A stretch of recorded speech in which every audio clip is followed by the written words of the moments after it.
Você já ouviu falar de contratos inteligentes? Se nunca ouviu ou tem alguma dúvida de como funciona essa tecnologia, fica nesse vídeo que eu vou explicar tudo sobre isso.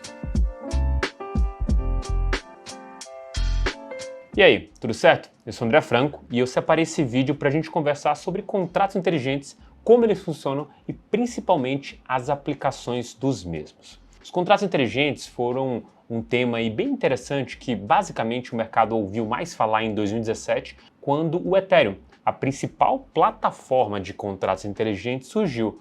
E justamente nesse momento as pessoas se perguntam o que são esses tais contratos inteligentes. Se a gente tivesse que usar uma nomenclatura um pouquinho melhor para os contratos inteligentes, seriam contratos automatizados. Para você que talvez conheça um pouco de programação, é basicamente como se a gente tivesse uma sequência do que a gente chama de se e se não. Se caso tal coisa acontecer, faça isso. Se ela não acontecer, ou se não, faça outra coisa. Basicamente, é como você coloca um programa para funcionar. Quando a gente olha para as nossas vidas, isso funciona de alguma forma nos nossos hábitos e nas nossas rotinas. Pense você que tem a rotina aí de comprar leite, pão e queijo para sua casa justamente para ter um belo café da manhã.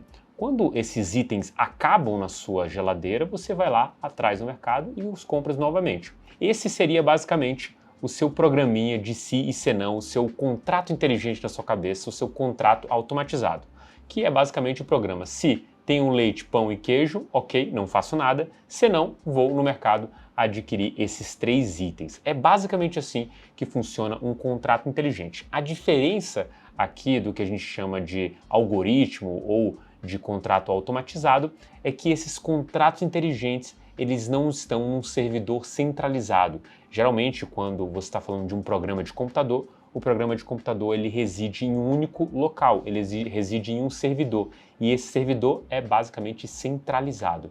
Quando a gente vai para o blockchain, a gente está falando de uma estrutura descentralizada em que esses contratos inteligentes eles rodam em vários computadores e é justamente aí que está a grande inovação dessa tecnologia. O Ethereum foi a primeira plataforma que possibilitou isso, mas hoje a gente tem uma quantidade imensa aí de outras plataformas que fazem o mesmo.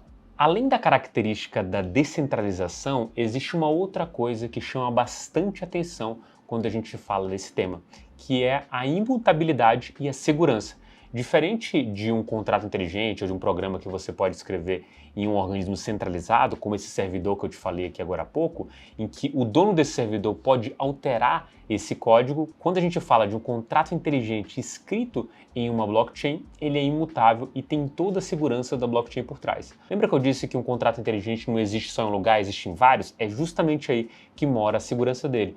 Você não pode alterar um contrato inteligente sem querer que todo mundo concorde com essa alteração. Como as pessoas não vão concordar com essa mudança porque ela seria ilegal, você tem a característica da imutabilidade nesses contratos automatizados. Outra coisa interessante da gente destacar é que esses contratos automatizados podem funcionar entre duas partes e sem intermediário. Tá aí uma outra inovação do que a gente tem dessa tecnologia.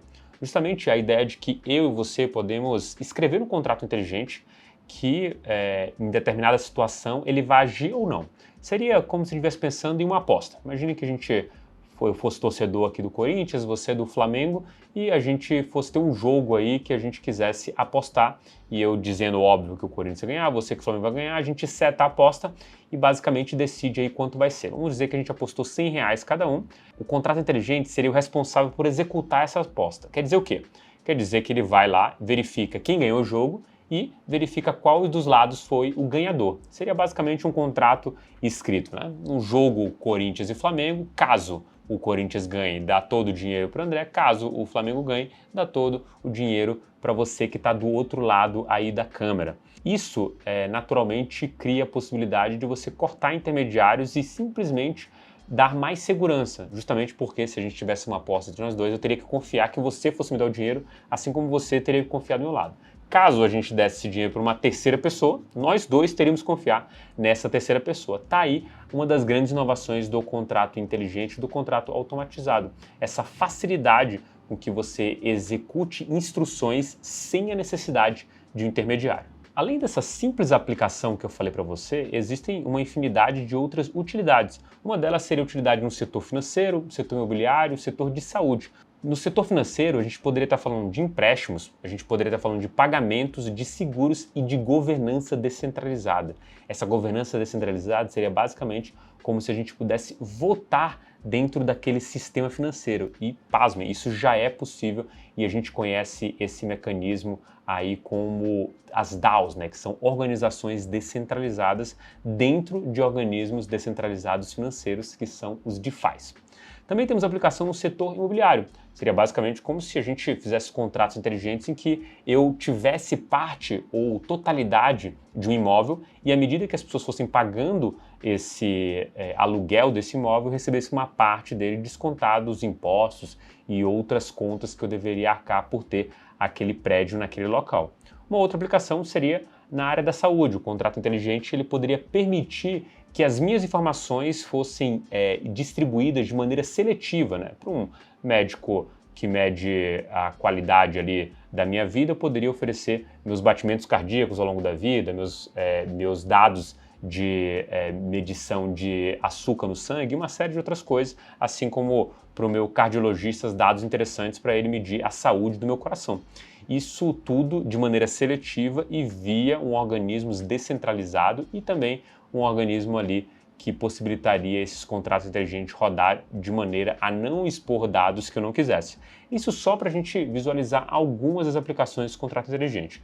Mas o geral, pessoal, você aí entendendo a tecnologia, que você pode aplicar para uma série de coisas, né? Uma infinidade de aplicações. Quando a gente está falando de contrato inteligente, a gente está basicamente querendo trazer uma inteligência de contratos mesmo escritos, né?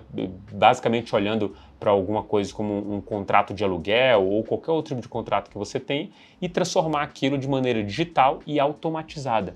Essa seria a beleza desse futuro aí do mundo com contratos inteligentes.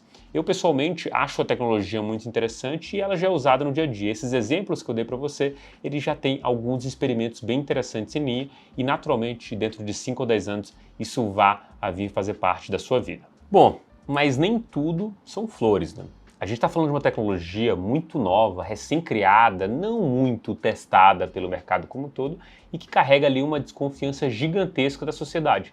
Existem vários desafios para daqui 5, 10 anos a gente veja realmente essa tecnologia implementada e sendo onipresente na vida da sociedade de todos os seres humanos. Alguns desafios desses são basicamente a integração com esses contratos inteligentes. Lembre de todos os exemplos que eu falei, é muito difícil você fazer uma execução de maneira descentralizada e automatizada se todas essas pontas não tiverem a obrigação de seguir esse contrato inteligente. Uma coisa bem simples, no próprio exemplo de aposta que eu dei, a gente teria que ter criptoativos dentro de um blockchain, dentro de um contrato inteligente, para que ele pudesse executar da maneira mais tranquila, descentralizada e segura. Então, o desafio que a gente pode enfrentar daqui em diante é basicamente trazer o mundo para essa lógica de blockchain, essa lógica de contratos inteligentes. Caso isso não aconteça de uma maneira azeitada e bem certinha, a gente ainda vai continuar tendo problemas de execução. Seria basicamente como se, vamos supor, existisse o contrato inteligente na nossa aposta e eu tivesse R$100 em mão, você os R$100 na sua mão, o contrato inteligente executou, mas na verdade ele não executou nada, porque ele não tem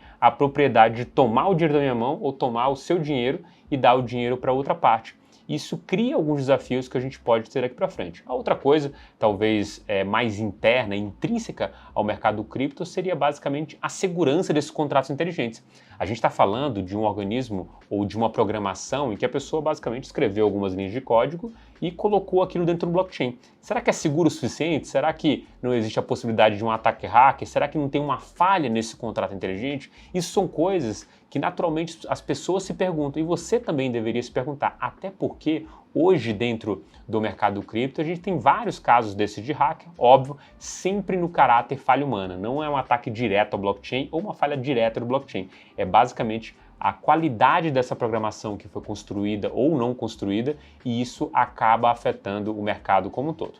Mas me diz aí, o que você pensou sobre futuras aplicações de contratos inteligentes? Te dei aqui alguns exemplos básicos, mas queria muito ouvir a sua opinião, então me escreve aí nos comentários que eu vou estar lendo logo na sequência. Um forte abraço e até o próximo vídeo.